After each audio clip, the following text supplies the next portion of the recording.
y entonces dijimos que vamos a trabajar con 3 componentes, ¿sí? Y creo que alcancé a llegar hasta acá.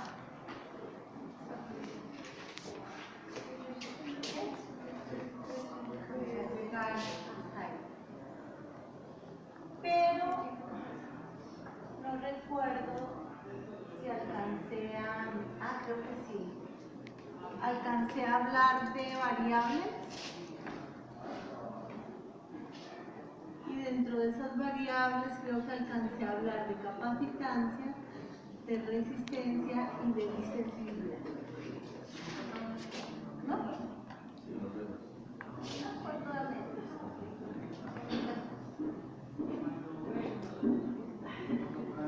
Pero creo que en este curso quedé.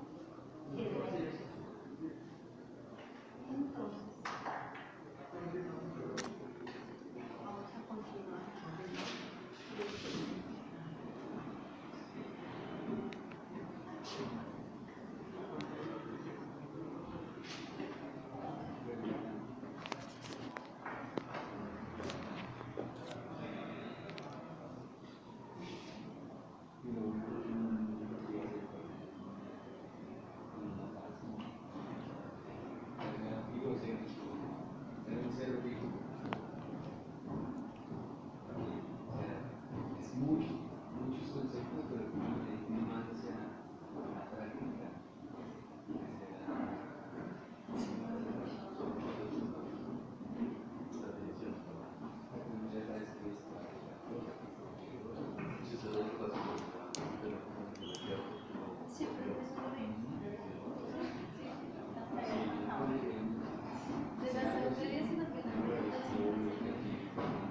¿Alcanzamos a ver algo de vasos? O sea, ¿alcanzamos a mirar la diferencia entre arterias y venas?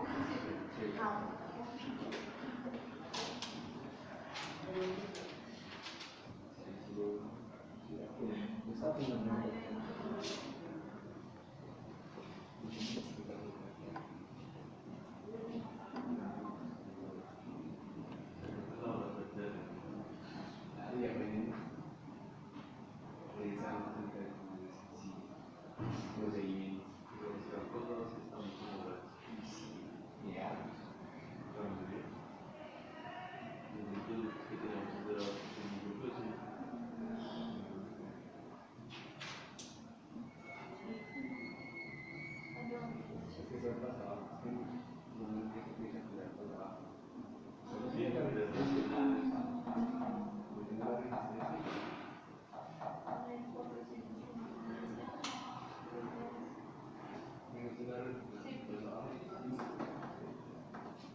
la idea es que estoy allí mirando un poco la estructura de bomba. Aquí definimos varios conceptos: el concepto sístole, el concepto diástole, ¿se acuerdan? Y mucho de eso lo empezamos a relacionar directamente con los vasos comunicantes, es decir, cómo nosotros llegábamos a la bomba, cómo salíamos de la bomba, ¿se acuerdan? Y entonces hoy me voy a dedicar a mirar un poco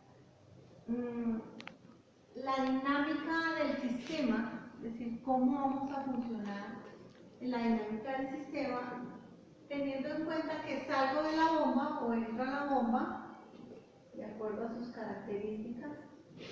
Voy a entrar a la bomba, por ejemplo, por estas vías, o voy a entrar a la bomba por estas,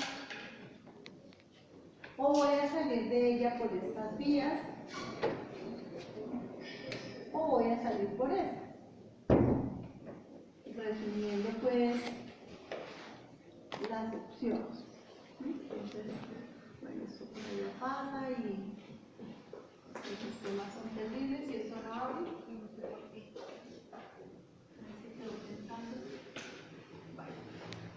Entonces, Entonces, la idea es que voy a trabajar todo lo que tiene que ver con la llegada del fluido a cada una de las cavidades.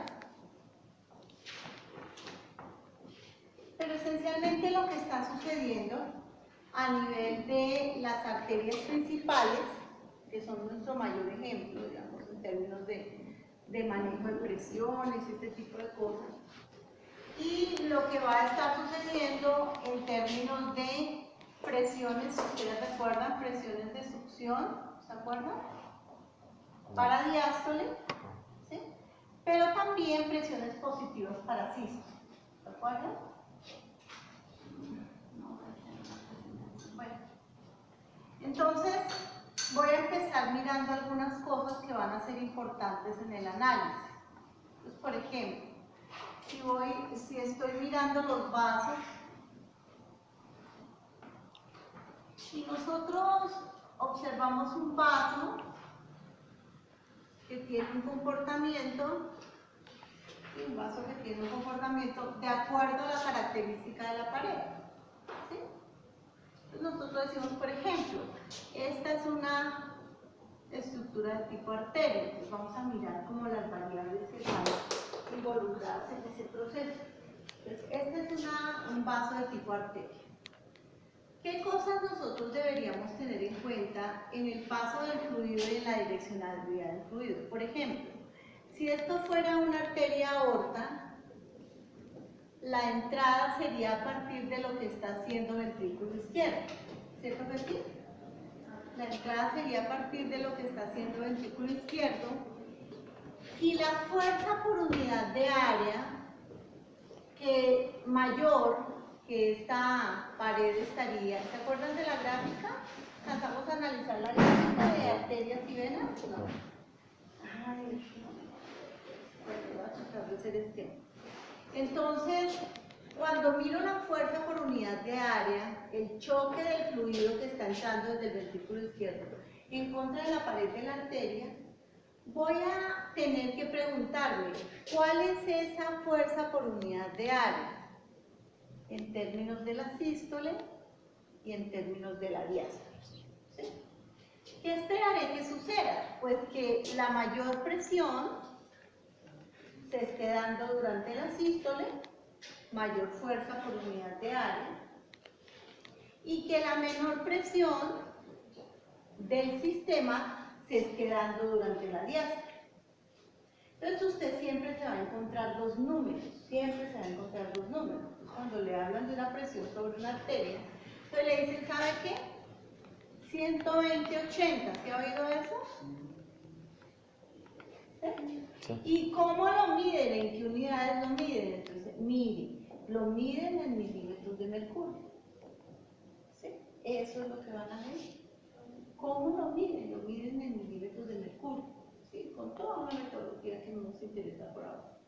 Entonces, la idea es que nosotros estamos viendo dos valores que no estamos entendiendo del todo, ¿sí? ¿De dónde salen esos valores? Es decir, ¿qué es lo que realmente está sucediendo? Entonces debemos encontrar una razón por la cual el ventrículo izquierdo tiene una posibilidad de desarrollar fuerza muy grande, ¿sí?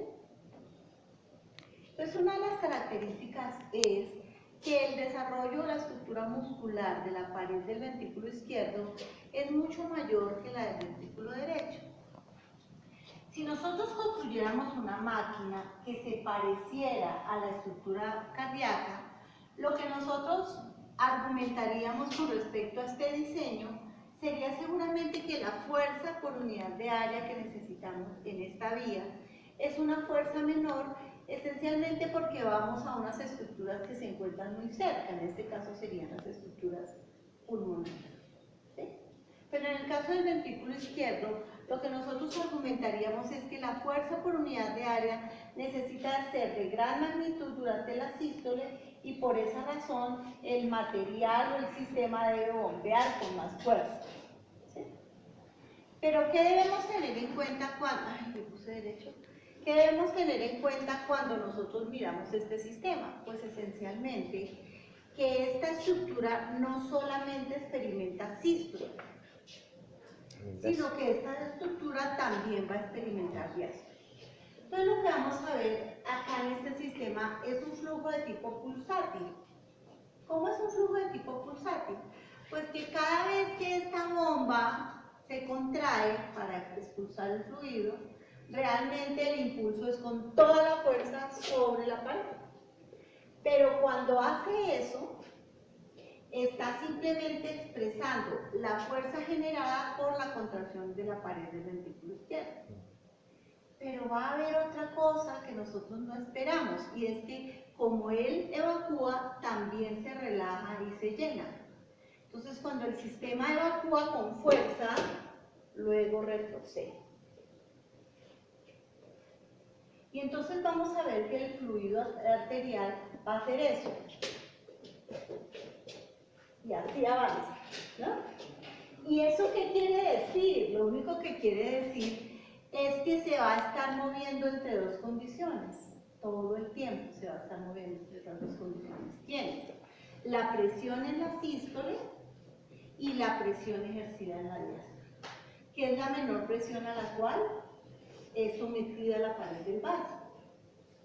Eso nos hace pensar entonces que la condición de la pared de una arteria no es gratuita, sino que es una condición que le permite precisamente una variable, y esa variable nosotros la llamamos resistencia. ¿Sí? Y de esa manera es que nosotros logramos que esta arteria haga un transporte del fluido directamente a los órganos, ¿cierto? Pero que de manera adicional dependa de otras condiciones. Y entonces aquí cuando empezamos a ver vasos, nos empezamos a buscar otras variables. ¿Sí? Otras variables que nos pueden interesar. Cuando estamos analizando unos vasos como estos, pues decimos, bueno, ¿y qué tanto volumen podrá pasar en la unidad de tiempo? Lo que estamos diciendo acá. ¿Qué tanto volumen va a pasar en la unidad de tiempo?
Bueno, entonces, bueno, entonces, en ese orden de ideas,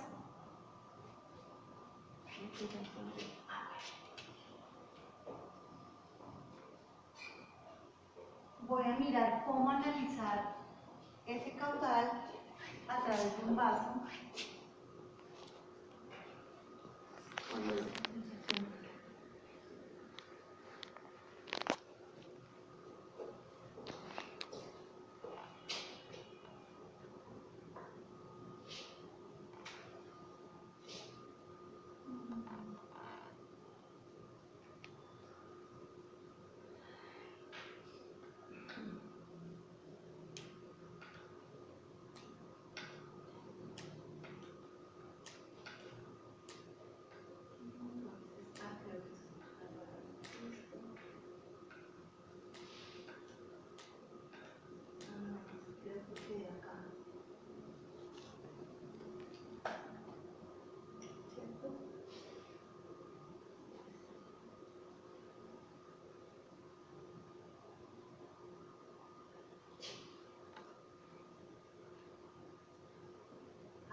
No, pues.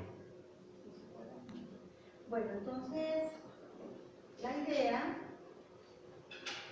es que gracias a ese comportamiento que estaba hablando, de lo que sucedía en la arteria, podríamos nosotros analizar lo que sucede en toda la red vascular. Se está viendo, brilla mucho. Vamos a apagarla. ¿Apagarla? ¿Esta? ¿Mejor? Mejor. ¿Sí? Bueno, entonces vamos a analizar este gráfico esencialmente con los parámetros de los cuales estaba hablando. Es decir, cuál es la fuerza por unidad de área, cuál es la presión que está ejerciéndose en cada porción de los vasos. Pero fíjense que lo que tengo aquí precisamente son presiones, ¿sí? Y aquí lo que tengo es toda la red de vasos que nosotros podemos reconocer. ¿Cuál es la red de vasos? Pues una arteria, por ejemplo la aorta, la ramificación de ella, que serán otras arterias más pequeñas, tratando de distribuir la sangre con oxígeno, otras ramificaciones de las arterias, que son las arteriolas, y la llegada por capilares a la estructura que se va a llegar, es decir, el órgano o la estructura que se va a llegar. Entonces aquí tenemos, por ejemplo, un páncreas. ¿Sí? ¿Qué quiere decir? Pues que a un páncreas no le va a llegar una arteria, ¿sí? Sino que realmente lo que le va a llegar va a ser una serie de capilares, pero vienen de un conducto mayor, que en este caso es la aorta. Entonces fíjense lo que está sucediendo luego. Luego hay una serie de capilares que ya exhiben, es una sangre que ya no tiene oxígeno, mire cómo cambia el color, ¿sí? Es una sangre oscura, y luego va saliendo hacia vénulas, y luego hacia venas, y finalmente termina en cava. ¿Se acuerdan dónde está cava?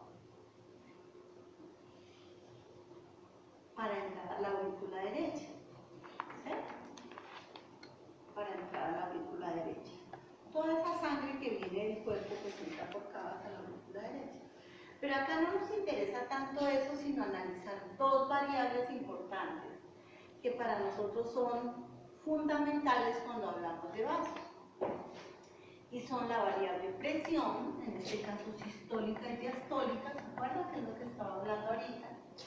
Y otra variable que es la variable velocidad. Entonces estamos mirando esas dos variables.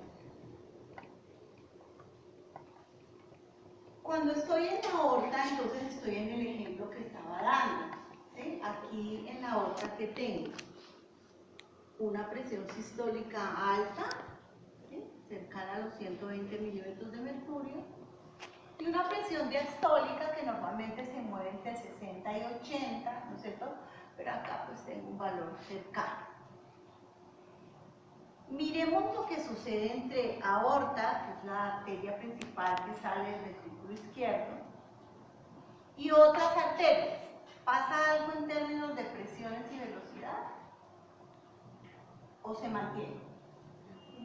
Se mantiene, es lo esperado. Quiere decir que en toda la red la presión y la velocidad son una constante, ¿sí? Por esa razón, si se toma presión en el brazo, 120-80 supongamos, no, pero no tiene brazos, entonces tomemos presión en las piernas, ¿sí? Porque casos, ¿no? 120-80. Debe ser así, entonces se mantiene. Entonces, vemos que la presión no cambia. ¿Qué pasa ahora hacia las arteriolas, por ejemplo? Que son de menor, habitualmente de menor calibre, pero mucho más abundantes. ¿Qué pasa con ellas? La presión. ¿Y qué pasa ahora cuando se ramifican y son capilares?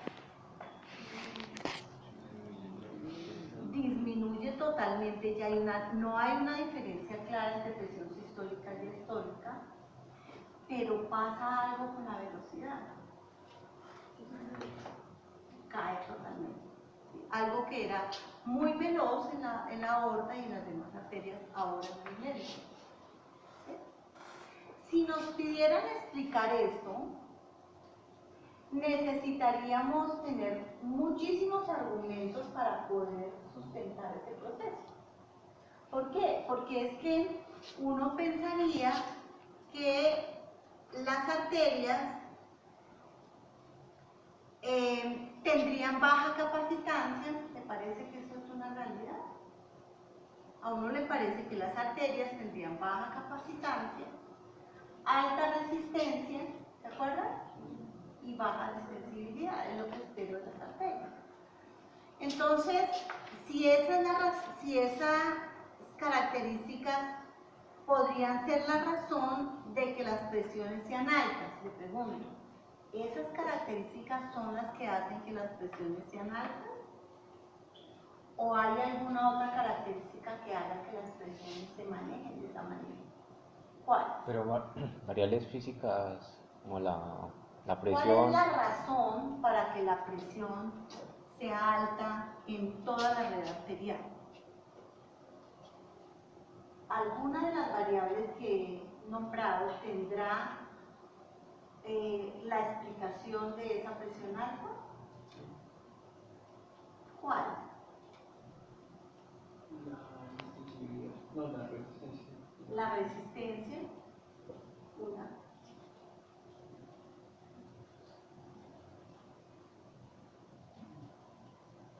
¿Qué hace que esta presión sea alta? La capacitancia. La resistencia. La capacitancia también, ¿cierto? ¿Qué hace que esta presión sea alta? La resistencia. Yo diría que La fuerza es la que hace que la presión sea alta. Entonces no olvide que esto es resultado de la bomba. Entonces es la fuerza la que hace que la presión sea alta, juntamente por supuesto con la resistencia. Pero mire lo que sucede acá. Hay baja presión y baja velocidad. ¿Podríamos analizar eso a nivel de capilares? ¿La razón por la cual eso sucede? ¿Qué razón daríamos para decir que es comprensible que la presión sea baja en este nivel? ¿El área? ¿Qué más?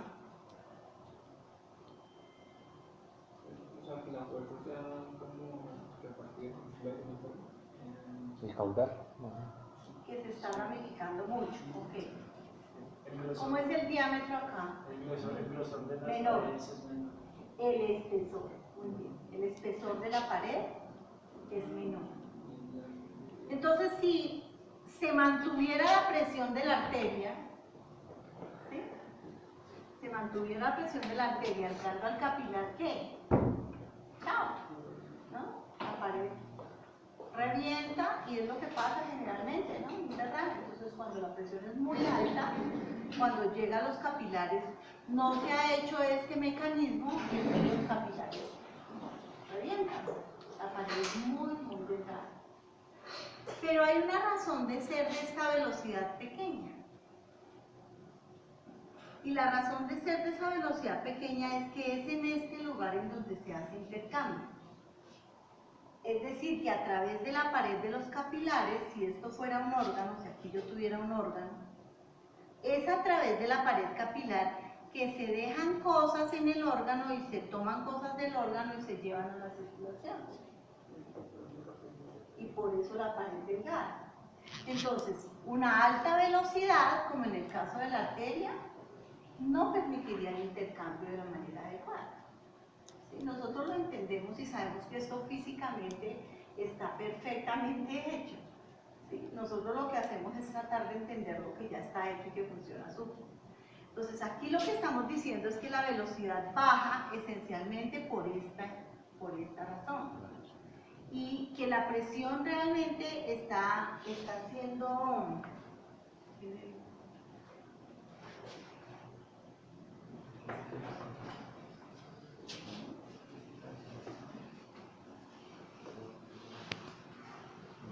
está haciendo trabajar esencialmente la presión con propósitos de intercambio, pero esencialmente con propósito de cuidar la pared delgada. Miren lo que pasa en venas. ¿Esperado?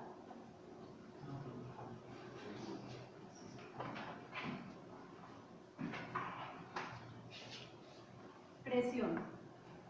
¿Esperado? Sí. ¿Baja resistencia? Alta extensibilidad. ¿Puede mantener presión? No mantiene presión.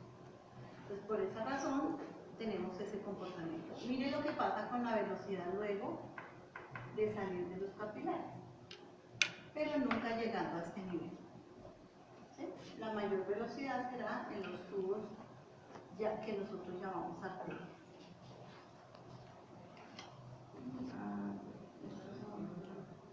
Estos son otros sistemas que ya voy a mirar. Entonces lo que vamos a mirar acá un poco es cómo relacionamos la capacitancia. ¿Okay? Aquí la estamos relacionando con distensibilidad, porque si usted recuerda, tiene una relación directa. ¿Cómo la relacionamos con dos cosas? Con el volumen y la presión. ¿Sí? Entonces, cuando hablemos de capacitancia en arterias o capacitancia en venas, de acuerdo al material, estaremos teniendo en cuenta estas dos variables: volumen y presión. Conociendo que el volumen y presión estarán relacionados, por supuesto, también con la resistencia, ¿no? Aquí solamente estamos evaluando estas dos cosas. Este es un vaso arterial, típicamente, en donde nosotros tenemos una pared muy gruesa. Tenemos un diámetro conocido, ¿cierto? O una área de sección transversal. Y lo que esperamos que suceda a través del vaso es que haya un caudal, que haya un flujo. Es lo que estábamos empezando. Pero para analizar ese caudal, pues realmente lo que necesitamos es mirar el volumen que transcurre a través del vaso en la unidad de tiempo. Y debemos tener en cuenta entonces ese volumen, pero también debemos tener en cuenta el área de sección transversal. Siempre, porque las dos están relacionadas para mirar. ¿Cómo relacionamos el caudal con la presión y la resistencia? Esta es la relación que vamos a encontrar entre el caudal, la presión y la resistencia. ¿Sí? Cuando hablamos aquí de delta P, estamos diciendo que cuando atravesamos un vaso, debemos mirar cuál es el diferencial de presión. ¿Cuál es la presión de entrada y cuál es la presión de salida? ¿Sí?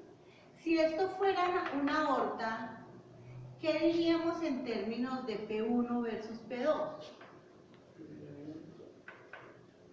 ¿Quién está aquí? A la entrada de la aorta. ¿Quién? ¿Pero quién en el corazón? El ventrículo izquierdo. Esa es la conexión.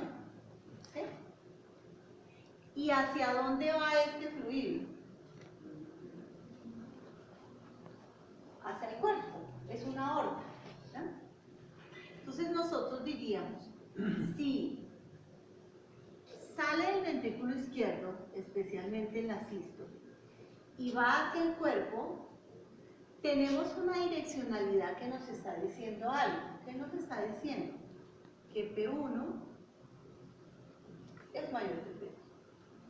Y es lo que estamos viendo, ¿no? Entonces, ¿va de dónde? Del ventrículo izquierdo en el momento de la sístole. ¿Y para dónde va? Va para el cuerpo. Y por esa razón tenemos esa direccionalidad. Entonces, siempre tendremos en cuenta la diferencia de presión, pero también tendremos en cuenta la resistencia. ¿Cómo se expresa la resistencia? Es decir, cómo nosotros podemos analizar esa resistencia. Entonces, lo voy a ver desde el vaso y lo voy a ver desde el flujo.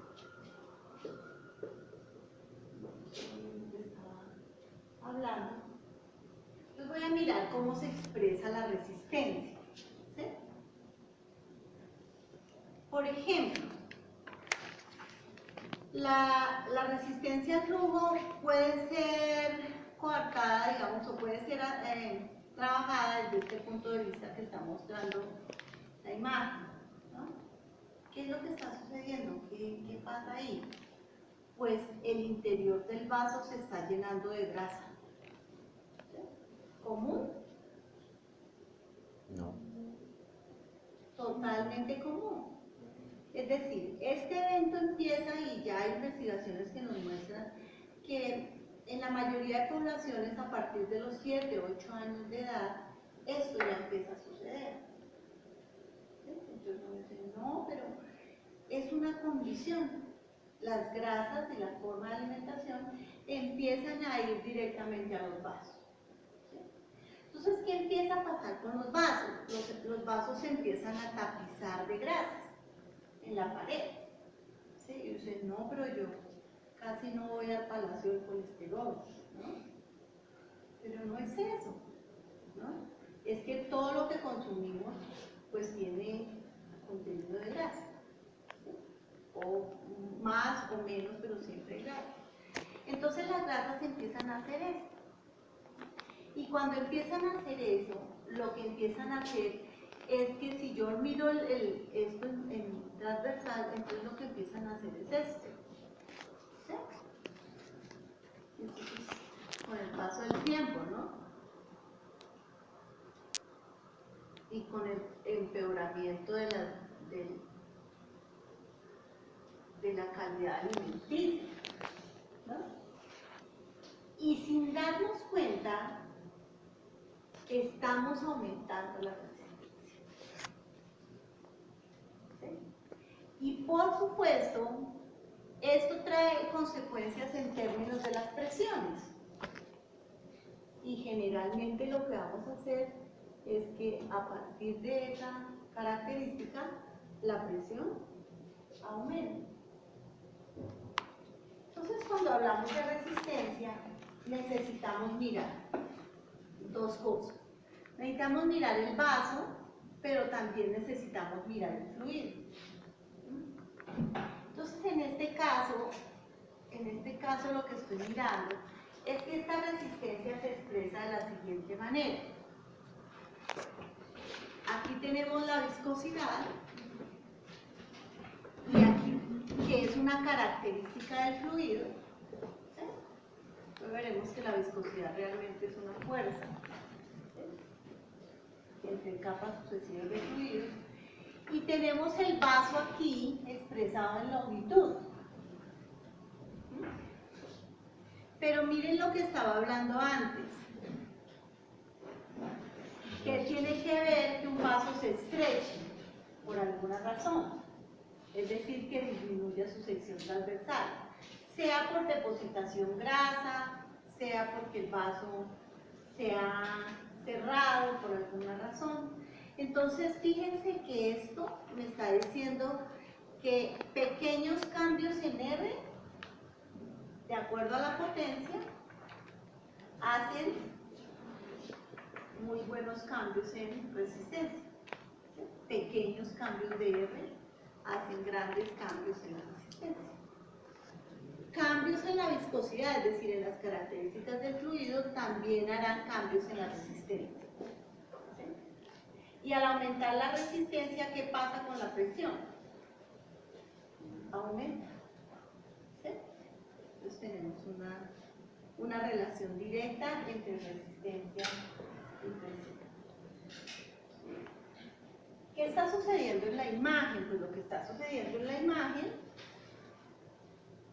es que se está entrando a ese vaso que estaba cerrado, ¿no?, que estaba repleto allá de grasas, se está entrando directamente a retirar las grasas del vaso, a liberar el vaso. ¿Sí? ¿Qué se espera con ello? Pues con ello se espera que el caudal hacia esa región que estaba disminuido aumente y vuelva a ser un caudal cercano a lo normal. ¿Y qué pasaría si esto empieza a llenarse y tarde o temprano hay un cierre de este vaso? Entonces, que río abajo nosotros no tendríamos caudal. Río abajo el caudal sería igual a 0. Y eso quiere decir que río abajo habrá muerte celular, muerte orgánica, de todo tipo. ¿Sí? ¿Por qué hablo de estas cosas? Pues porque cuando se diseña un equipo, por ejemplo, como un sistema circulatorio electrónico, con el propósito de mantener una circulación extracorpórea mientras se hace un proceso quirúrgico, por ejemplo, pues ninguna de estas cosas podríamos tener en foco si nosotros estamos diseñando un sistema que va a mantener la circulación de un cuerpo que en ese momento no tiene latido cardíaco, ¿no? Generalmente cuando se hace un proceso como eso, como ese, el corazón es detenido de 20 a 30 minutos. Entonces uno dice, y entonces, si un corazón se detiene 20 minutos, ¿y entonces qué va a pasar con el caudal? ¿Y qué va a pasar con los órganos? Pues por eso necesitamos el desarrollo y el diseño de sistemas bioinspirados en este comportamiento para decir, mire, le tengo un sistema de circulación extracorpórea que va a hacer dos papeles.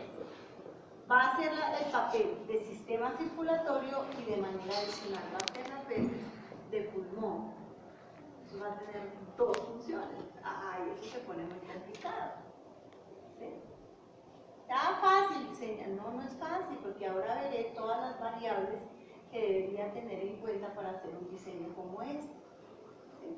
Entonces fíjense que el solo hecho de tener un vaso cerrado, inmediatamente esa irregularidad en el vaso determinaría un caudal totalmente anómalo y totalmente alejado de lo que debería ser el verdadero caudal en un vaso que está libre. ¿Sí? Estas deberían ser las características. Aquí nosotros llamamos a esto un flujo laminar. Recuerden que el flujo laminar tiene grandes velocidades en el centro, pero la velocidad hacia la pared o el endotelio tiende a cero. Eso es supremamente benéfico para el intercambio capilar, ¿no? Y determina que nosotros podamos identificar un vaso que está totalmente libre con un vaso que está totalmente cerrado. Aquí el flujo sería laminar ordenado. Aquí el flujo sería un flujo desordenado que nosotros llamamos flujo turbulento, ¿sí? Totalmente anómalo, que nosotros también podríamos identificar, ¿no? Este es el flujo laminar esperado y este es el flujo totalmente desordenado, por ejemplo, cuando las paredes están cerradas por algunas. De acuerdo a ese flujo, de acuerdo a esas características del flujo, nosotros podemos determinar con algunas variables qué es lo que realmente debería suceder en ese vaso y cuál debería ser el tipo de flujo que se está llevando a cabo en ese vaso. Por ejemplo, aquí nosotros tenemos algo que es el número de Reynolds, ¿sí? Adimensional. Solamente que lo tenemos como referencia, y entonces decimos, si el número de Reynolds es igual o menor que 2000, entonces diremos que el flujo es laminar. Pero si es mayor a ese valor, entonces diremos que el flujo es turbulento. ¿Sí? Entonces, analizando un poco si el vaso es un vaso libre o es un vaso que realmente tiene problemas en términos de caudal. Pero ¿cuáles serían las variables? Entonces observe que aquí está densidad, ¿de qué? O sea, ¿a quién estamos analizando ahí? Al fluido. ¿Sí ve que tanto en resistencia como en número de Reynolds está tanto fluido como vaso? Entonces, ¿a quién tenemos en cuenta aquí? ¿Densidad de qué? Del fluido, ¿sí? Directamente proporcional al número de Reynolds. ¿Sí? Si aumenta la densidad de un fluido, aumenta el número de Reynolds y se tenderá a un flujo turbulento. Aquí, ¿qué tenemos? Características de quién? Del vaso. ¿Sí? Estamos hablando de sección transversal. ¿Sí? Está cerrado, está totalmente abierto, está libre. ¿Sí? ¿Cómo es el vaso? En ese sentido. Acá tenemos una velocidad de flujo. ¿Sí? ¿Qué esperamos en arterias? Un valor alto. ¿Sí? Un valor alto de velocidad, no especial. Y aquí tenemos Otra característica del fluido, Viscosidad. viscosidad. ¿Sí? Fuerza de rozamiento entre capas superficiales de fluido.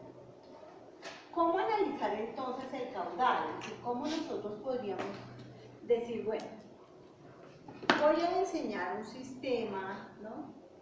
Me voy a copiar del sistema circulatorio y voy a diseñar un sistema que sirva como sistema circulatorio para ciertos procedimientos quirúrgicos, como en el caso de circulación extracorpórea.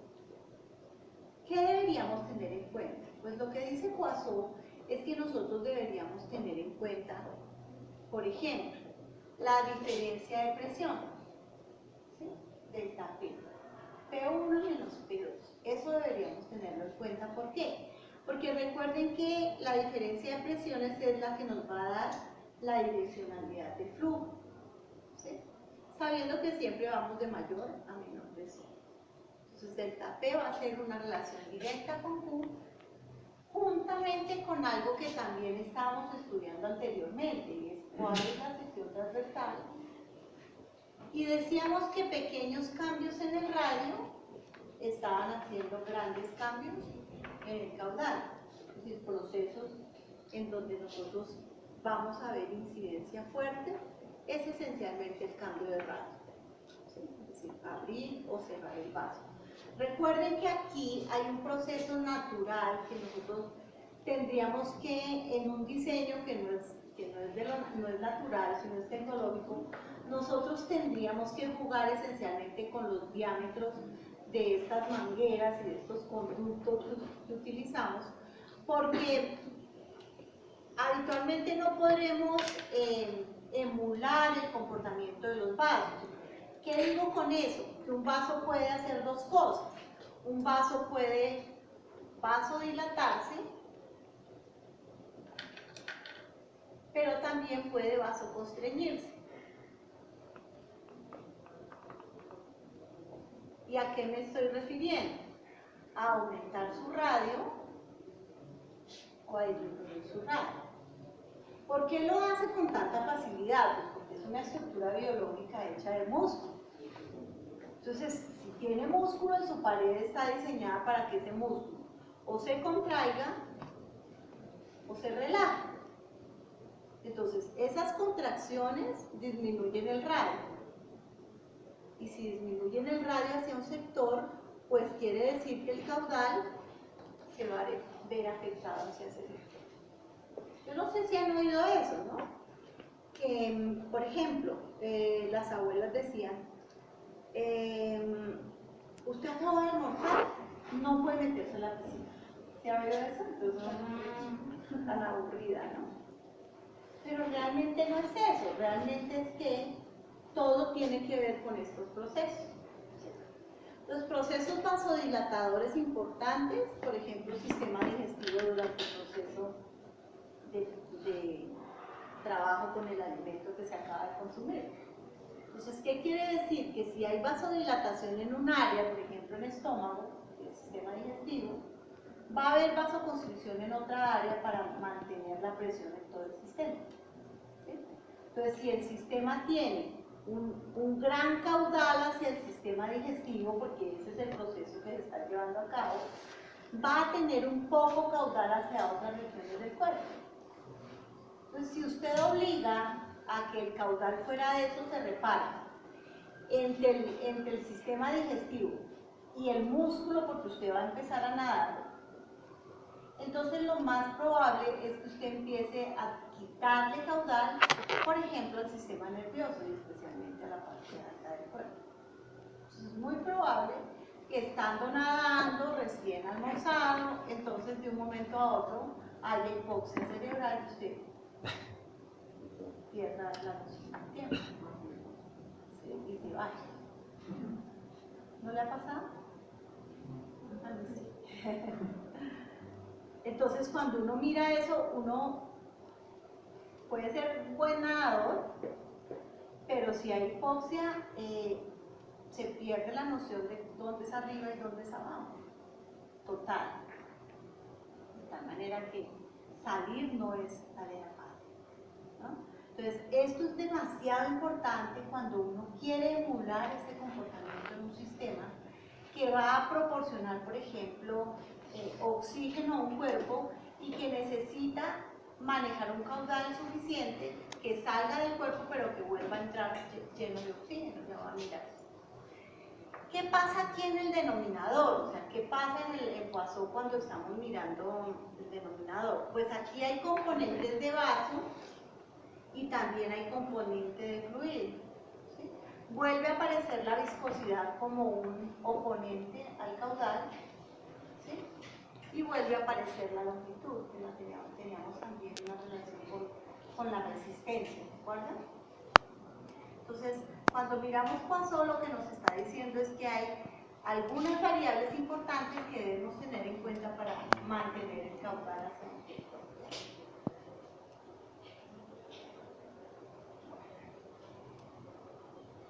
¿Qué pasa con esto? ¿Se acuerdan de esto? Ustedes seguramente lo vieron.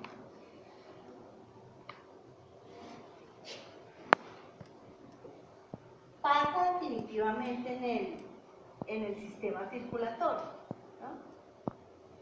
Pasa todo el tiempo. ¿Por qué? Porque podemos pasar de un vaso con una sección transversal como esta a un vaso con una sección transversal como esta. ¿Sí? Y entonces nosotros diríamos, aquí la ecuación de continuidad, ¿qué diría? Esencialmente que yo tengo un área, ¿sí? Y tengo una velocidad. ¿Y qué esperaría entonces si aquí hay una ecuación de continuidad cuando lo que está disminuyendo acá es el área, la sección transversal? ¿Qué esperamos con la velocidad? Aumenta. Entonces, así funciona nuestro sistema, pero nosotros debemos tener en cuenta que habitualmente lo que sucede no es que haya una sección transversal de este calibre, ¿cierto?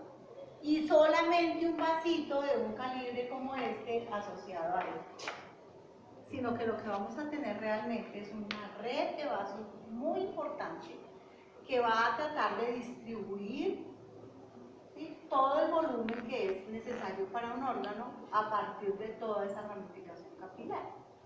Entonces, por supuesto, ahí hay una serie de arreglos que ya los vimos en términos de velocidad y en términos de presiones, y que seguramente van a tener como consecuencia un cuidado total de los vasos con pared más delgada, que es lo que nosotros conocemos como capilar. Es algo como esto, ¿no? Lo que tenemos es el mantenimiento del caudal, ¿sí?, a expensas de ajustes que hacemos sin importar si está cambiando el área. Como esto, ¿no? Continuidad.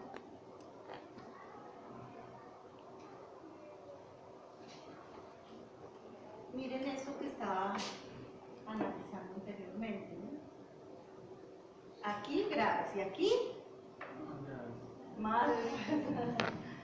Pero aquí no solamente es grasa, ¿no?, sino que lo que hace la grasa generalmente es dañar la pared del vaso, y si se daña la pared del vaso, inmediatamente se va a formar un trombo, es decir, se va a hacer una agregación plaquetaria como si el vaso se hubiera roto. Pero el vaso no está roto, lo que pasa es que está inflamado por la presencia de grasa. Inmediatamente hay un trombo ahí. El trombo es realmente un coágulo que se formó en la pared sin haber ruptura de la pared del vaso. ¿Sí? Eso es pues más silencioso, porque cuando hay ruptura de la pared pues es más notorio, pero cuando no hay ruptura de la pared pues se pueden estar formando trombos, y esos trombos están cerrando aún más el vaso. Si hay un aumento de presión en algún momento, este trombo se desprende de la pared y empieza a viajar por todo el torrente sanguíneo. Ya no le llamamos trombo, a eso le llamamos un émbolo. Un émbolo es un pequeño coágulo que empieza como loco por todo el sistema. ¿Sí? Y nunca sale. No, nunca sale. el problema de los émbolos es que siguen su transcurso y en algún momento, si llegan a un vaso muy pequeño, lo tapan. ¿Sí? Y a eso se llama una embolia. Yo no sé si han oído eso. ¿Sí? Una embolia es que hay un émbolo, o sea, un trombo que se soltó y llegó y se atoró en un vaso. Entonces, una embolia cerebral, no sé si han oído eso. Y entonces es supremamente grave porque quiere decir que es como si hubieran puesto un tapón en un vaso pequeño y de ahí en adelante no hay riego sanguíneo, el caudal es igual a cero, ¿sí? Porque no hay posibilidad de pasar. Entonces es una cuestión muy compleja, pero que se está dando de manera muy constante. ¿Y eso es por la grasa? Todo es por la grasa. Ahí dejo el cesario. Pero no por la grasa, porque es que la grasa es supremamente necesaria. No es por la grasa realmente, es por la densidad de la grasa que consumimos, ¿no? Entonces, uno dice, ay, todo libre de grasa. No, nosotros no podemos consumir todo libre de grasa porque las grasas son necesarias para todos los procesos. ¿Sí? Entonces el colesterol, sin el colesterol, por ejemplo, no se formaría testosterona, estrógenos, todas las hormonas que son necesarias para el cuerpo. Casi todas tienen base de colesterol. Entonces, ¿qué hacemos? ¿No consumimos colesterol? Profe, ¿qué pasa con los triglicéridos? Pues es que son grasas también. Por eso, pero... Son otras formas de grasa. Profe, si es cuando uno le dio la presión, muchas veces está dando cuenta de la cantidad de grasa que uno tiene. No, señor. No. Ahí lo único que están viendo es qué es lo que están soportando sus arterias diariamente. ¿Sí? ¿Cómo están siendo probadas esas paredes arteriales diariamente en cada latido? ¿Sí? Entonces, en cada latido va a estar sometido a cierta presión. ¿Sí? Si usted hace la cuenta de 80 latidos por minuto, ¿sí? Y hace esa cuenta de cuántas veces está sometida las arterias a esa presión en 24 horas, ¡uf! ¿No? Y un hipertenso, eso dice, no, pues sistólica, 180. ¿Sí? Entonces, ¿qué quiere decir? El número de veces que lata ese corazón en 24 horas, que son muchas, ¿sí? Ese número de veces están sometidos los vasos a la posibilidad de una ruptura de vasos en algún lugar. ¿Sí? Entonces, ese tipo de derrames generalmente son muy deleterios, es decir, son derrames con un daño inmenso a nivel pulmonar, si es un derrame pulmonar, o a nivel cerebral, si es un derrame cerebral, pues hace todo el daño que puede, ¿no? Pero es una, ¿cómo le llaman? Un enemigo silencioso, ¿se ha oído? Porque la gente piensa que tener presión arterial alta, entonces es lo que los abuelos dicen, pero siente calor, pero siente, ¿no ha oído eso? ¿Qué tiene que ver la presión con el calor? Nada. ¿Sí? Es un enemigo silencioso, o sea, alguien puede ser hipertenso y no tener la menor idea. Por eso el chequeo constante es importante. Esta es la viscosidad del fluido que hemos visto como una variable muy importante en términos de lo que estábamos viendo en la ecuación de Poisson de caudal, pero también la vimos actuar en resistencia. Entonces quiere decir que estas fuerzas, esta fuerza de rozamiento entre capas sucesivas de fluido va a ser muy importante. ¿Sí? Lo que pasa es que esta variable en condiciones biológicas no cambia, pero en condiciones, digamos, artificiales sí cambia. ¿Por qué? Porque en condiciones biológicas nosotros no tenemos fácilmente coagulación de la sangre. Pero en condiciones exógenas, si nosotros vamos a hacer o a diseñar un sistema que saque el fluido del cuerpo, ¿sí? Y después trate de retornarlo, pues el solo hecho de que el fluido entre en contacto con un material que no es el endotelio, ¿sí? Sino que es un material inerte que nosotros lo estamos utilizando en la máquina que estamos diseñando, pues por supuesto que esto tendremos que tener en cuenta en gran medida la viscosidad porque va a cambiar. Por esa razón, en esos equipos, generalmente, cuando el fluido sale del cuerpo y entra en contacto con materiales que no son los biológicos, generalmente se necesita la inyección de un heparinoide, es decir, una sustancia que haga las veces de un anticoagulante. ¿Sí? Que no es igual tener una manguera por donde va a pasar el fluido que estoy sacando de un cuerpo que tener un vaso sanguíneo biológico. ¿Sí? Va a ser definitivamente una estructura extraña. Entonces necesitamos tener en cuenta esa fuerza de rozamiento que generalmente en el cuerpo no se modifica, es decir, cambiar la viscosidad en un cuerpo es algo muy raro, a no ser que, por ejemplo, aumenten los glóbulos rojos en sangre. ¿Sí? Alguien empiece a producir muchos glóbulos rojos, entonces cuando los glóbulos rojos en sangre aumentan, la viscosidad aumenta. Como en autotransfusiones, ¿se ha oído eso? ¿En deporte? ¿No ha oído eso en deporte? Sí. Entonces, ay no, le sacan sangre hoy y dentro de tantos meses es la competencia. ¿Se ha oído eso? Y entonces lo que hacen para acarrear más oxígeno, pero pues ahí como de bobos porque acarrear más oxígeno pero aumenta la viscosidad. Entonces el caudal es menor. Entonces uno dice, ah, la del bobo, ¿no? O sea, usted le puso glóbulos rojos para que cargue oxígeno, pero ese oxígeno no va a llegar como debe llegar, porque si usted aumenta la viscosidad, disminuye el caudal. ¿Sí?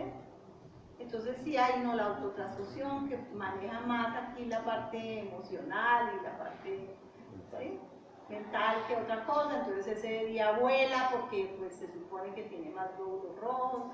Ay, ¿sí? Pero la variable ahí que deberíamos contemplar sería seguramente la variable viscosidad. Ahora, cuando ¿se acuerda de Bernoulli? Sí. Más o menos. Ay, usted le echa ¿sí? Fíjense que en el cuerpo nosotros tenemos mucho de esto. ¿Sí? Tenemos mucho de esto, ¿por qué? Pues porque si usted mira, aquí una de las características que tengo en cuenta es la altura. ¿Sí? No sé si a usted le ha pasado. Y es que el solo hecho de que usted cambie la columna determina cambios en el caudal, ¿no? Usted, yo no sé, le ha pasado a usted y se para. ¿Sí? Ve negro, sí. Entonces uno dice, oiga, solo con eso ya disminuyó el caudal a nivel encefálico así, pero en cuestión de segundos. Solo con un cambio de postura de eso, que uno dice, ay, a ver, pero no fue una cosa, ¿sí? O alguien que está, yo no sé si a usted le ha pasado, pero alguien que está acostado y, ay, se me hizo tarde, ¡pum!, se pone de pie. Se podría inmediatamente caer. Hay algunos que convulsionan. ¿Por qué? Porque eso es llevar el fluido inmediatamente hacia abajo con fuerza de gravedad. Y se eleva aquí y puede convulsionar por hipoxia. Es un cambio, nosotros le llamamos a eso lipotimia, es un cambio de postura que inmediatamente hace un proceso difícil. O alguien que está por muchos días hospitalizado y entonces, hoy la vamos a levantar. Pues yo, doña Pepa, hoy la vamos a levantar. Ay, qué bueno, no. Tenga cuidado con el propósito. Y es que en muchos de los casos la gente no tiene cuidado y ¡chum! Venga, doña Pepa, y ¡chum! ¿Sí? Y usted ve gente en los hospitales, yo he tenido muchos casos como eso, gente en los hospitales, solamente con el cambio de postura, convulsionando. Y recuerde que toda convulsión es muerte celular, aquí. ¿Sí? Entonces uno dice, no, que no importa. No, sí, porque es que ese cambio de postura va a trabajar así, ¿sí?, con alturas. Y lo que va a suceder es que el caudal se va a disminuir en la parte alta del cuerpo, que es lo que realmente vemos. Pero usted mira esto, por ejemplo, lo que tiene que ver con el caudal y cómo yo tengo que asegurar que el caudal llegue a la región más alta. ¿Sí? Tengo que asegurar que eso suceda. Entonces uno se pone a mirar, por ejemplo, yo no sé si usted ha visto ese comportamiento. El caso de las jirafas, ¿usted ha visto cómo se comportan? ¿Ha visto jirafas, por ejemplo, que ellas comen como de la parte alta de los árboles? ¿Ha visto como la copa, porque son las hojas más tiernas, más dulces? ¿Sí? Pero cuando van a beber agua, ¿se ha visto? Ellas necesitan ir, hacen como así, ¿no? Y van y vuelven. Y usted nunca la verá marear. Entonces ha sido motivo de inspiración ese sistema que tienen las jirafas, también adaptado a cambiar la columna, y no son 20 centímetros, ¿sí? Como nosotros, 50 centímetros ya no es más, ¿sí? Para ellas es un cambio abrupto, es decir, ir, beber agua y volver a subir su cabeza y seguir comiendo la copa de la copa. Ay, no, para nosotros sería mortal, para ellas no, porque todos los ajustes están en ahorro. Entonces se ha tomado como un modelo espectacular para que la presión no cambie a pesar de que se cambie la columna, ¿no? Y mucho de ese análisis pues se hace con gráfica. Bueno.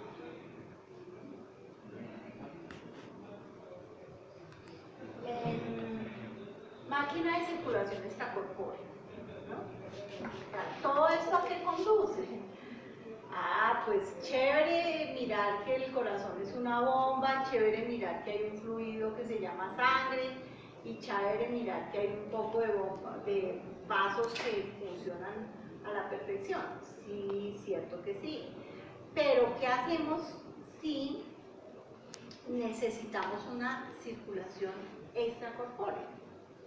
Es decir, necesitamos sacar la sangre del cuerpo, llevarla a una máquina y hacer que esa sangre permanezca en las condiciones ideales para que retorne de nuevo al cuerpo. ¿Cuánto tiempo? Pues 20 minutos, media hora mientras se hace la cirugía corazón abierto, se para el corazón para poder hacer la cirugía. Entonces ahí hay que hacer una cantidad de maniobras y debe ser la máquina la que haga la función. ¿Sí? Pero cuando esa máquina hace la función, pues es que la sangre va a salir del cuerpo y va a entrar en un sistema que no es el sistema habitual. ¿Sí? Esto ya no va a ser un vaso, ya no va a tener endotelio, ya no va a tener ciertas características que son las que la sangre está acostumbrada a tener. Entonces, allí tendríamos que analizar las variables a manejar y toda la sensórica necesaria para que nosotros podamos manejar esas variables. ¿Me ayudan a hacer un listado de variables que ustedes mantendrían en una circunstancia como esa?